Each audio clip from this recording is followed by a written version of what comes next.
Hello मित्रों, MD biology class में आप सर्वेનું સ્વાગત છે। આજે આપણે પ્રકરણ 2 નો ટોપિક ભણવાનો છે જેનું નામ છે પરાગનયન। પરાગનયન સૌથી પહેલા હું પરાગનયન પોલિનેશનની ડેફિનેશન શીખવાડવા પ્રયત્ન કરું। જો કે તમે જાણકાર જ છો પણ છતાં પણ એ ડેફિનેશનને આપણે શીખીએ કે ભાઈ સૌથી પહેલા એની ડેફિનેશન એવી છે કે પુંકેસરના પરાગાશય માંથી ઉત્પન્ન થતી પરાગરજ પુંકેસરના પરાગાશયમાંથી ઉત્પન્ન થતી પરાગરજ સ્ત્રીકેસરના પરાગાશન સુધી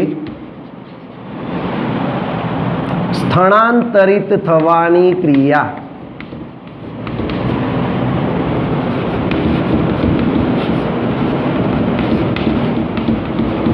ને પરાગનયન કહે છે। ઓકે મિત્રો, ખ્યાલ આવી જાય। પુંકેસરના પરાગાશયમાંથી ઉત્પન્ન થતી પરાગરજ સ્ત્રીકેસરના પરાગાશન સુધી સ્થળાંતરિત થવાની ક્રિયાને પરાગનયન કહે છે। અહીંયા જે પરાગનયનની ક્રિયા છે એ પરાગનયનની ક્રિયા સમજાવી દઉં કે માની લો કે પુષ્પની અંદર આ એક પુંકેસર છે અને આ સ્ત્રીકેસર છે। આપણે પુષ્પના ભાગોને અલગ કરીને ખાલી જોઈ રહ્યા છીએ સમજવા માટે। આ સ્ત્રીકેસર છે તો આ પુંકેસરમાં રહેલી પરાગાશયમાં રહેલી જે પરાગરજ છે એ પરાગરજ આ સ્ત્રીકેસરના પરાગાશન સુધી પહોંચવાની ક્રિયાને પરાગનયન કહે છે। પુંકેસરના પરાગાશયમાં ઉત્પન્ન થતી પરાગરજ સ્ત્રીકેસરના પરાગાશન સુધી પહોંચવાની ક્રિયાને પરાગનયન કહે છે। હવે આ તો થઈ ગઈ પરાગનયનની વ્યાખ્યા। હવે પરાગનયનની અંદર કેટલા પ્રકારો છે, પરાગનયન કઈ રીતે થાય છે તે પણ આપણે સમજીએ છીએ। તો પરાગરજના સ્ત્રોતના આધારે જે પરાગરજ આપણને પ્રાપ્ત થાય એ પરાગરજના સ્ત્રોતને આધારે પરાગનયનના 3 પ્રકાર।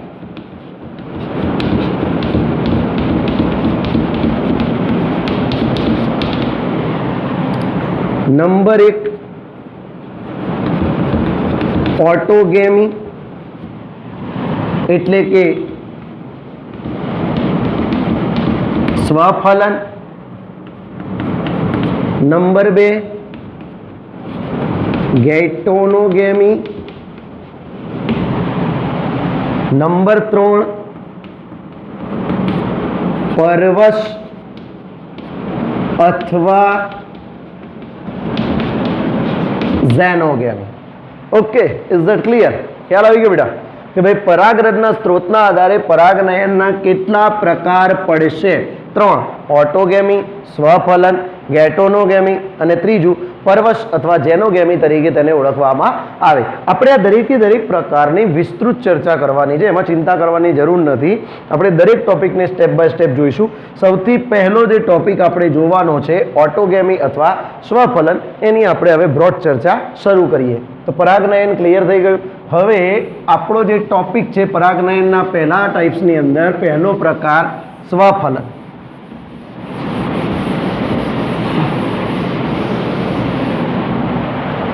સૌથી પહેલો પ્રકાર આપણે જે ભણવાનો છે એના અંદર નંબર 1 ટાઈપ આપણે ભણીએ છીએ જેનું નામ છે સ્વફલન અથવા એને આપણે કહીશું ઓટોગેમી।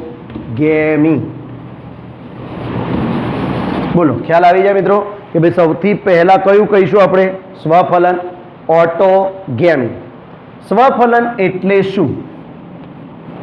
તો સ્વફલનની ક્રિયા તે જ પુષ્પમાં એટલે કે એક જ પુષ્પમાં પરાગનયન થાય છે।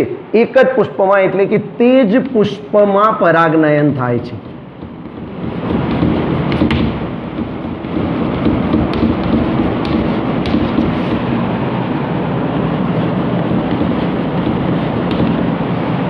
તે જ પુષ્પમાં એટલે શું? તે જ પુષ્પમાં એટલે શું? તો કે પુંકેસરની પરાગરજ, પુંકેસરની પરાગરજ તે જ પુષ્પના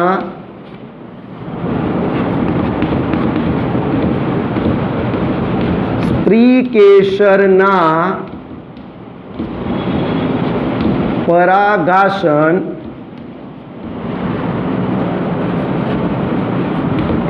સુધી સ્થળાંતરિત થાય છે।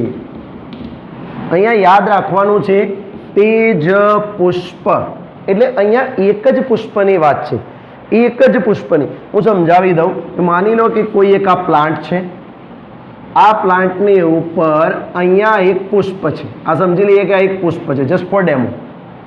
આ પુષ્પની અંદર વાત કરીએ છીએ કે સ્વફલનની ક્રિયા કઈ રીતે થાય, તો કે આ પુષ્પના અંદર ઉત્પન્ન થતી પરાગરજ તે જ પુષ્પના સ્ત્રી કેસરના પરાગાસન પર સ્થળાંતરિત થાય તો આવા ફલનને સ્વફલન તરીકે ઓળખવામાં આવે છે।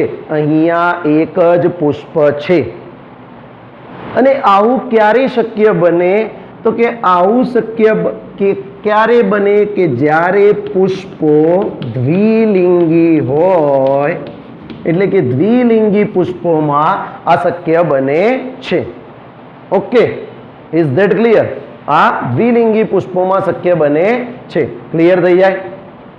ખબર પડી જાય આપણને કે આપણે કયો ટોપિકની વાત કરી રહ્યા છે? દ્વિલિંગી પુષ્પોની અંદર શક્ય બને। હવે મારે એને આગળ લઈ જવું છે કે ભાઈ આ દ્વિલિંગી જે પુષ્પો છે એના અંદર અશક્ય બને છે, પણ જીવ પુષ્પ ખીલે એટલે એની અંદર રહેલા પરાગાશય અને પરાગાસન ખુલ્લા બને છે, પરંતુ એમાં સ્વફલન ભાગ્યે જ જોવા મળે છે। તો કેમ ભાગ્યે જોવા મળે છે? અથવા તો વનસ્પતિને સ્વફલન કરવું હોય તો કયા પ્રયોજનો કરવા પડે? તો વનસ્પતિ જે વનસ્પતિઓ સ્વફલન કરે છે તે કેટલીક પ્રયુક્તિઓ અજમાવે છે। તે પૈકીની પ્રયુક્તિની અંદર સૌથી પહેલાં વાત કરીએ કે જો વનસ્પતિ સ્વફલન કરે તો નંબર 1, જે વનસ્પતિઓમાં સ્વફલન પ્રકારનો પરાગનયન જોવા મળે એટલે સ્વફલનવાળા પુષ્પોમાં પરાગાસન અને પરાગાસન અને પરાગાશય બંનેનો પરિપક્વ થવાનો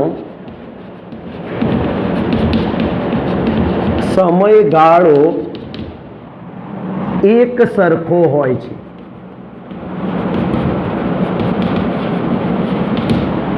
એટલે કે સાદી ભાષામાં એમ કહેવાય, આપણી એનસીઈઆરટીમાં લખ્યું છે કે પરાગાશય અને પરાગાસન વચ્ચે તાલમેલ હોવો જોઈએ, બંનેનો પરિપક્વ થવાનો સમયગાળો એક સરખો હોય છે। એટલે કે પરાગાસન અને પરાગાશય એટલે પરાગાશય પરથી મુક્ત થતી જે પરાગરજ છે એ પરાગાસન ગ્રહણ કરે એ બંને વચ્ચેનો તાલમેલ હોવો જરૂરી છે। માની લો કે આ પરાગાસન છે,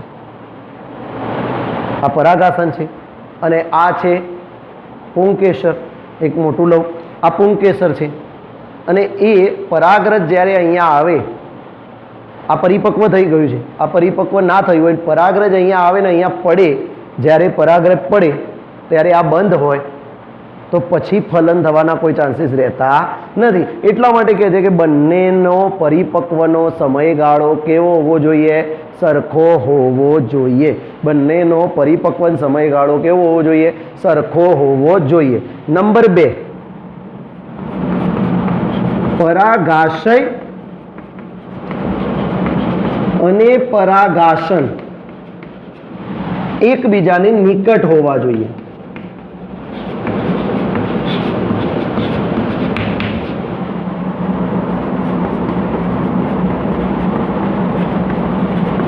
એકબીજાની કેવા હોવા જોઈએ? નિકટ. પરાઘાસન અને પરાગાશય બંને એકબીજાની નિકટ હોવા જોઈએ, તો સ્વફલનની ક્રિયા સરળતાથી જોવા મળે છે, તો સ્વપરાગનયન થઈ શકે છે. હા, સૌથી પહેલી સ્વફલનની વાત થઈ. તો આવું કોની અંદર જોવા મળશે? તો ઉદાહરણ લઈએ, એપિએસી, લેમિએસી, કેક્ટેસી,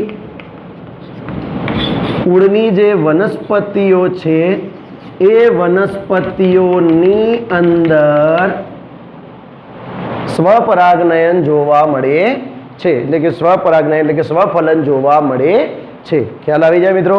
ખબર પડી જાય? આ સૌથી પહેલો ટોપિક હતો સ્વફલન, અને સ્વફલનની પહેલી પ્રયુક્તિ કઈ? સહપક્વતા કહીશું આટલાથી આપણે, સહપક્વતા.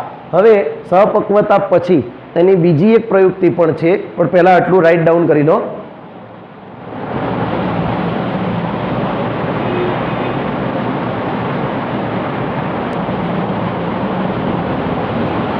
હવે આપણે આગળ વધીએ કે કેટલીક વનસ્પતિઓમાં, એક તો આપણે ભણ્યા કે ભાઈ સ્વફલનની અંદર સ્વફલન કરવા માટે વનસ્પતિઓ શું કરે છે? તો સ્વફલન કરવા માટે વનસ્પતિઓની અંદર પરાગાશય અને પરાગાસન બંને વચ્ચે તાલમેલ હોવો જોઈએ. મુક્ત થતી પરાગરજ અને ગ્રહણ કરતા પરાગાસન બંને એકબીજા સાથે તાલમેલ હોવો જોઈએ. સાથે સાથે પરાગાસન અને પરાગાશય એકબીજાની નિકટ હોવા જોઈએ. પરંતુ હવે બીજી પ્રયુક્તિ કઈ? પણ તો બીજી પ્રયુક્તિ નંબર જોઈએ. બીજી પ્રયુક્તિની વાત કરીએ સ્વફલનની, કે ભાઈ કેટલીક વનસ્પતિઓ જેવી કે વાયોલા,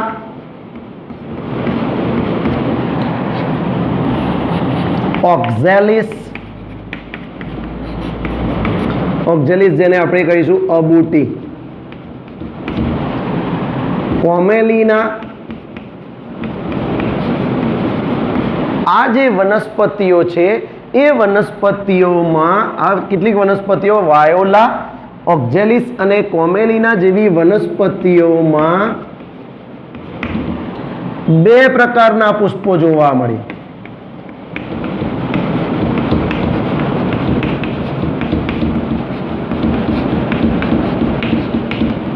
કયા કયા?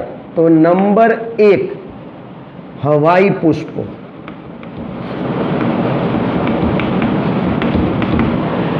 અને નંબર 2 સંવૃત્ત પુષ્પો. પ્રશ્ન એ થાય કે સાહેબ હવાઈ પુષ્પો એટલે શું, સંવૃત્ત પુષ્પો એટલે શું? સમજાવી દઉં. હવાઈ પુષ્પોની વાત કરીએ તો આ જે પુષ્પો છે, હવાઈ પુષ્પો, એ સામાન્ય પુષ્પ જેવા જ છે.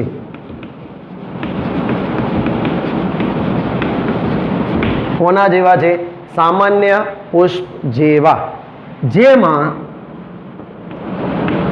પરાગાશય અને પરાગાસન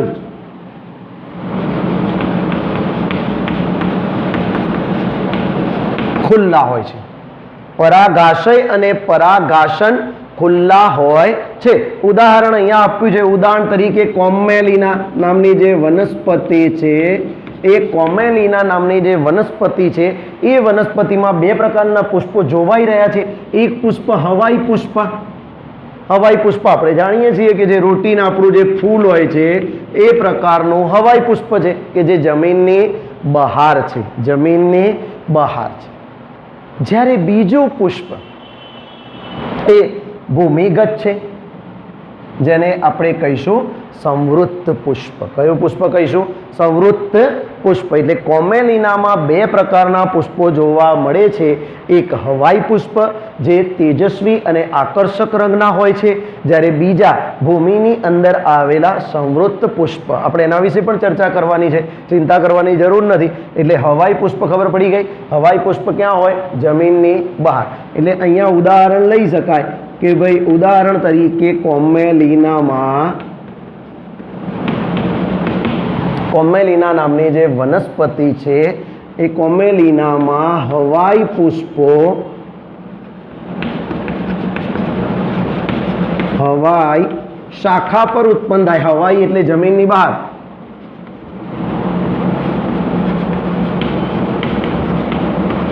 જે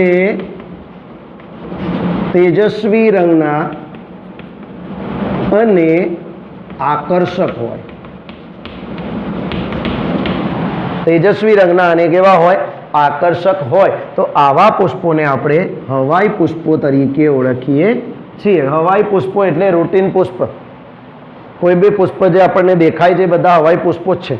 જમીનની બહાર ગુલાબનું ફૂલ હવાઈ પુષ્પ છે, બહારનું પુષ્પ બહારનો ભાગ છે. કોઈ બી પુષ્પ છે હવાઈ પુષ્પ છે. હવે બીજું ઉદાહરણ લઈએ, બીજો પ્રકાર લઈએ કે ભાઈ બીજી કયું પ્રયુક્તિ અજમાવાય, તો એ છે સંવૃત્ત પુષ્પો. કયા પુષ્પો? સંવૃત્ત પુષ્પો. અહીંયા તમે જોઈ શકો છો, અહીંયા તમને જોવાય છે કે કેટલાક પુષ્પો જમીનની અંદર છે. આ પુષ્પો છે. આ શું છે? પુષ્પો. કેટલાક પુષ્પો જમીનની અંદર છે. એટલે આ સંવૃત્ત પુષ્પો છે. એ સંવૃત્ત પુષ્પો માટે યાદ રાખવાનું, આ પુષ્પો ક્યારે ખીલતા નથી. ક્યારે પણ ખીલતા નથી. નંબર 1. નંબર 2, પરાગાશય અને પરાગાસન નજીક હોય છે. પરાગાશય અને પરાગાસન કેવા હોય છે? નજીક હોય છે. કેમ કે અહીંયા શું થશે કે જ્યારે આ પુષ્પ ક્યારેય ખીલતા નથી, હંમેશા બંધ રહે છે. એટલે આ બંને એકબીજાની પરાગાશય અને પરાગાસન તો કેવા રહેવાના? નજીક જ રહેવાના. વ્યવહારિક વસ્તુ છે. જ્યારે પરાગાશયનું સ્ફોટન થાય, પરાગાશયનું સ્ફોટન થાય, પરાગાશયનું શું થાય? સ્ફોટન થાય ત્યારે પરાગરજ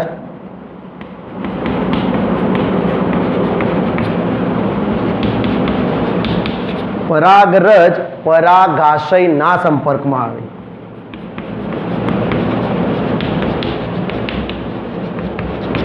બોલો, ખ્યાલ આવી જાય મિત્રો?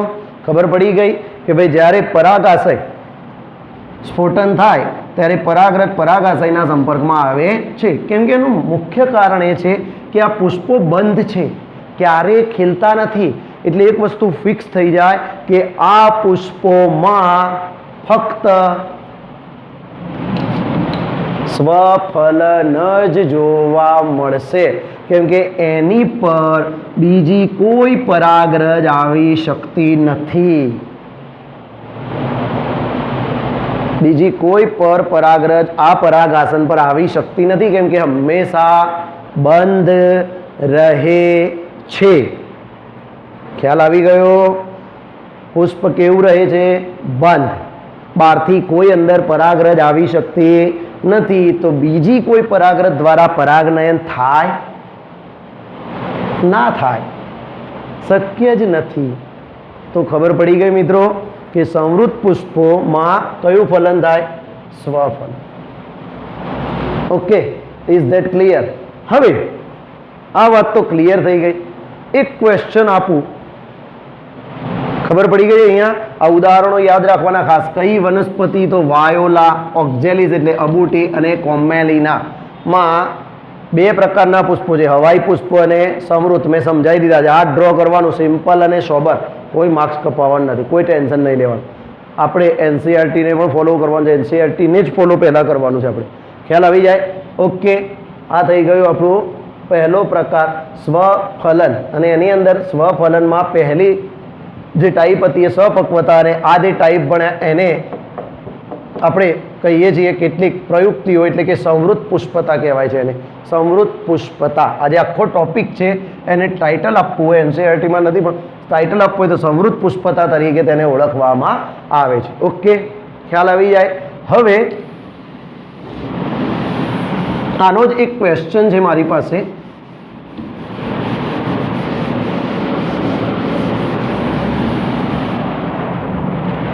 કે શું સંવૃત્ત પુષ્પતા લાભદાયક કે નહીં? આવો ક્વેશ્ચન આપણી એનસીઆરટીમાં પૂછ્યો છે કે સંવૃત્ત પુષ્પતા લાભદાયક છે કે નહીં. તો જોઈએ પ્રશ્ન લખું છું અહીંયા, ક્વેશ્ચન.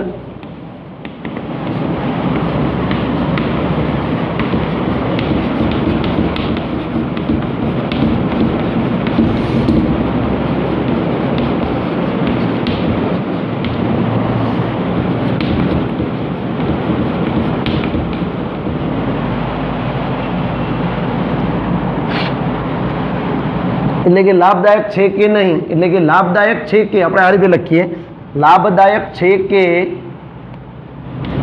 નુકસાનકારક, એટલે બંને પ્રશ્નો આવી જાય. સંવૃત પુષ્પતા એટલે કે આ જે પુષ્પો છે એ લાભદાયક છે કે નુકસાનકારક. તો સૌથી પહેલા હું એક જવાબ આપું છું કે ભાઈ એક મુદ્દો, એક રીતે આનો એક જવાબ છે લાભદાયક. આનો લાભ કઈ રીતે?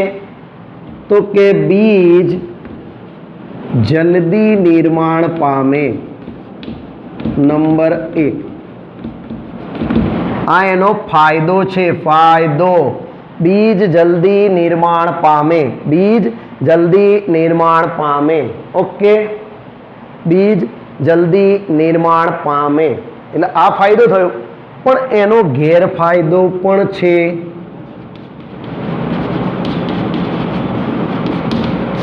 તો કે ગેરફાયદો શું? તો કે સતત સ્વફલનને કારણે ફળદ્રુપતા ઘટે છે. સતત સ્વફલનને કારણે ફળદ્રુપતા ઘટે. સતત સ્વફલનને કારણે ફળદ્રુપતા ઘટે છે. સતત સ્વફલનને કારણે શું થાય છે? ફળદ્રુપતા ઘટે છે. કેમ ઘટે? કે પ્રચ્છન્ન જનીનોનું એકત્રીકરણ થાય. પ્રચ્છન્ન જનીનો એકત્રીકરણ થાય એ આપણે 5મા ચેપ્ટરની અંદર આગળ અભ્યાસ કરીશું કે ભાઈ પ્રચ્છન્ન જનીનો એકત્રીકરણ થવું એટલે શું. હમણાં યાદ રાખવાનું, પ્રચ્છન્ન જનીનોનું એકત્રીકરણ થાય એટલે ફળદ્રુપતા ઘટે છે. તો આ આપણો એનસીઈઆરટીનો ક્વેશ્ચનનું સોલ્યુશન પણ થઈ ગયું. તમે સંવૃત પુષ્પતા શું છે એ પણ સારી રીતે સમજી ગયા હશો. આખો જે ક્વેશ્ચન છે એ મેં એનસીઈઆરટીના બેઝ પર અને સાથે સાથે નીટના જે મુદ્દા હતા એને આવરીને લીધો છે. જેમ બને તેમ એનો શાંતિથી અભ્યાસ કરજો, 1-2 વાર જોજો, ધ્યાન લગાવીને, વધુ મજા આવશે. થેન્ક યુ, ખૂબ ખૂબ આભાર.